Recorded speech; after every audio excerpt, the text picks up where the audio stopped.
In this video, I'm going to show you how to delete a received payment in QuickBooks Desktop. Now, step one is going to be to remove the payment from the deposit if already deposited. So what you want to do is go to Banking up top, and in here you want to go to Make Deposits.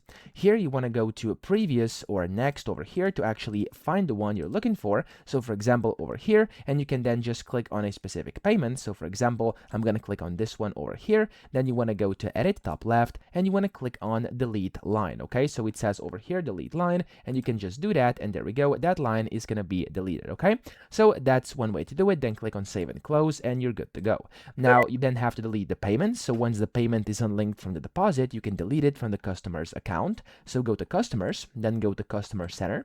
In here, you want to find and click on a specific customer. So if you have it like this, make sure you click this arrow to the top right to show list and details, and then you want to click on a specific customer and find the payment. So I have one over here. What you then want to do is double click on that payment, go to the top left, click on File, or excuse me, click on Edit, and then from here it's going to say Delete Payment. So click on Delete Payment over here, then press OK, and there we go, it's going to work. Okay, now in my case, if I click on Delete Payment, as you can see, it says that you need to delete this payment from the deposit. That's because, of course, it's not actually the one I was deleting earlier, but you'd have to find it by clicking on here. Now, I'm not going to waste your time to actually find it, but when you find the same one, which we actually deleted from the banking menu over here, you'll then be able to delete it that way, okay? So, I hope this video helped you out. If it did, please subscribe to the channel and help me out as well.